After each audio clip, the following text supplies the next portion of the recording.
আসসালামু আলাইকুম।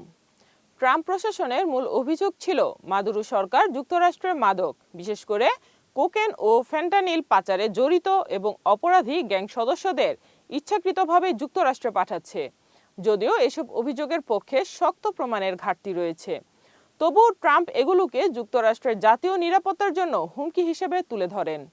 মাদুরোকে ক্ষমতাচ্যুতির পিছনে কি এসবই কারণ, নাকি এর পিছনে লুকিয়ে আছে অন্য কোনো সমীকরণ?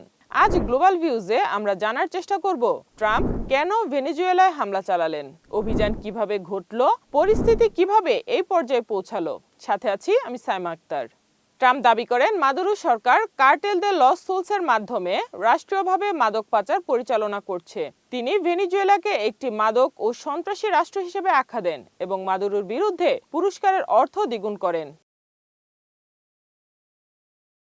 পাশাপাশি ভেনেজুয়েলার বিপুল তেল সম্পদও এই অভিযানের পেছনে একটি বড় অনুষঙ্গ বলে বিশ্লেষকদের ধারণা। ট্রাম্প নিজেই ইঙ্গিত দেন যে মার্কিন তেল কোম্পানিগুলো শিগগিরই ভেনেজুয়েলায় প্রবেশ করবে।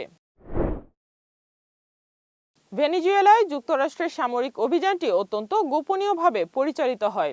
ভেনেজুয়েলার রাজধানী কারাকাস সহ বিভিন্ন এলাকায় বড় বিস্ফোরণ, যুদ্ধবিমান ও হেলিকপ্টারের তৎপরতা লক্ষ্য করা যায়।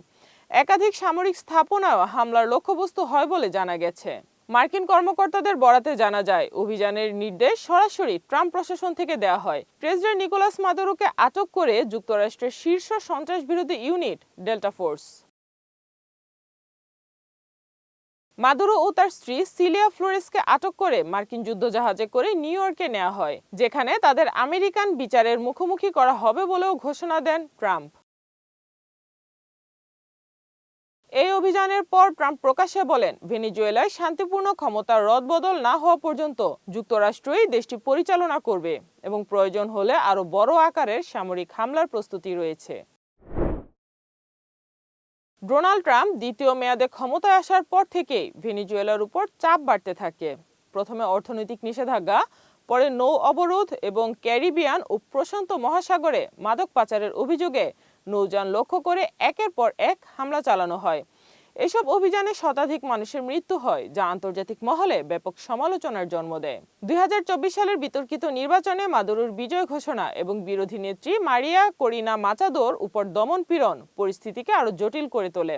একই সময় যুক্তরাষ্ট্র ভেনেজুয়েলার তেলবাহী জাহাজ জব্দ ও তেল রফতানি কার্যত অচল করে দেয়। এই ধারাবাহিক চাপ, সামরিক প্রস্তুতি ও রাজনৈতিক অস্থিরতার ফলেই শেষ পর্যন্ত যুক্তরাষ্ট্র সরাসরি সামরিক হামলা চালিয়ে মাদুরোকে আটক করার সিদ্ধান্ত নেয়। সব মিলিয়ে ভেনেজুয়েলা অভিযান ট্রাম্প প্রশাসনের মাদক বিরোধী নীতি, ভূরাজনৈতিক আধিপত্য এবং অর্থনৈতিক স্বার্থের একটি বিস্ফোরক সমন্বয় হিসেবে দেখা হচ্ছে বলে ধারণা বিশ্লেষকদের। সাইমা আক্তার, নয়াদিগন্ত।